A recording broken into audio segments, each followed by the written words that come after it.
Dry fly fishing for stillwater trout. What flies do you need? What rig do you need? And how can you get the most out of fly fishing for trout in summer? That's what we're going to be talking about today.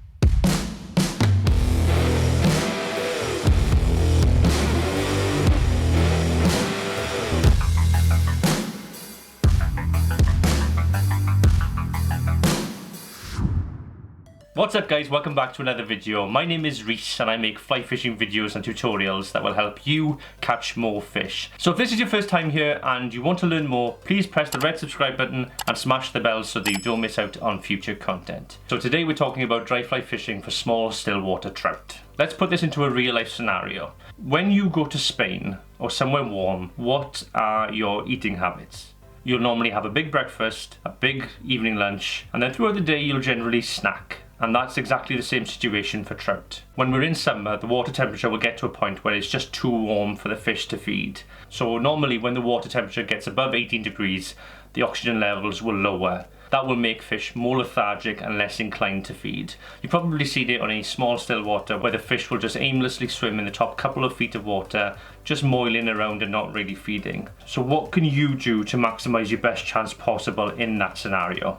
It's about picking those times when the fish come on and capitalizing on them. Okay, so to think about how trout feed in the summer, we need to have a quick biology lesson. The trout's main food in the summer will vary from beetles to hawthorns to daddy longlegs, all the way through to the main food, which is buzzers or buzzer pupae. So in this video I'm going to focus heavily on buzzers as that forms the largest majority of a trout's food. So let's have a quick look at the cycle of a buzzer.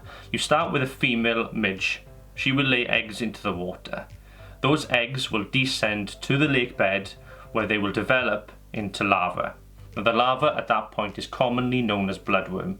It's rich in hemoglobin because of the low oxygen levels. As it feeds, it will gradually ascend and develop into buzzer pupae.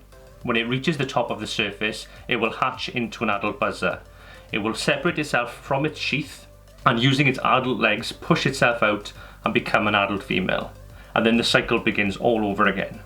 So as a trout angler, where are you trying to capitalize on? It's that point where that buzzer pupae is hatching into the adult. That is where the fish will switch on and that's where you'll see the most activity. So think of it like this, there are 3 stages within that cycle that we can hit. The first one being the buzzer hatching into an adult, where it's stuck within its sheath. The second is the actual adult sitting on top of the water. And the third is the remaining sheath or shuck that's left once the adult has flown off. The trout will feed on each of these at different parts of the cycle. It's up to you to capitalize and fish the right method during those 3 times. Okay, so cast number 1, we're going to keep it very simple. You're going to fish a 12-foot leader with 6 foot to the first fly and 6 foot to the second. Now we're trying to target that hatching phase that the fish are feeding on. So the best way to replicate that is to fish flies that will sit subsurface as well as on top. And what I've chosen for the first cast is dead simple. A CDC on the point and a Bob's Bits on the top dropper. Both of those flies in their own way will replicate a hatching adult coming out of the surface film, out of its shuck. And all you're going to do with that is fish 15 foot from the bank or the boat in fan sections, changing the cast every 7 seconds. So that means cast there, count to 7, lift up, cast there, count to 7, lift up, cast there, count to 7, lift up. You'll do that repeatedly all day. Try not to cast far, you don't have to. Okay, so that's cast number 1.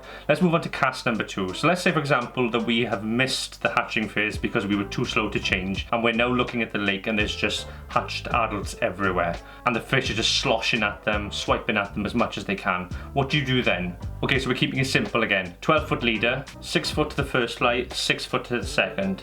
So now we're representing a different part of the hatch. You need to bring the flies up. So the adults will be on the top of the water. So the flies to go to in this scenario is quite simply 2 hoppers. And all you're doing is, if there's a fish cruising up a windlane or going across the lake, it will see this adult fly and it'll come in and it will nail it. And what's important to remember here is that because you're trying to replicate adult flies on top of the water, the flies you're fishing need to stay there for as long as possible.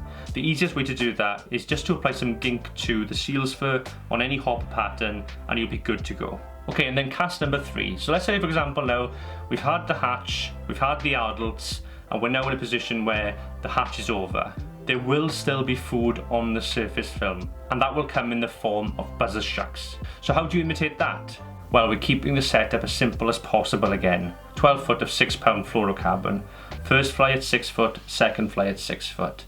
And dead simple here, you're going to go for the old faithful Shipman's buzzer. Now if you don't know, this was a pattern that was created by a guy by the name of Dave Shipman in the UK to replicate an empty buzzer shark that those fish feed on. So you won't go far wrong with these. You're just going to fish 2 of them at 6 foot intervals, either a hare's your Shipman or a seal's for a Shipman, and you're going to gink them up and let them sit in the surface. And when a fish takes one of these, it won't be a violent strike. It will just come over the fly and swallow it and take it down. And all you need to do is set the hook. So that is summer dry fly fishing for stillwater trout. Now if you found this video useful, please give it a thumbs up. If you haven't subscribed already, please consider subscribing. My name is Rhys, thank you for watching, and I will see you in the next video.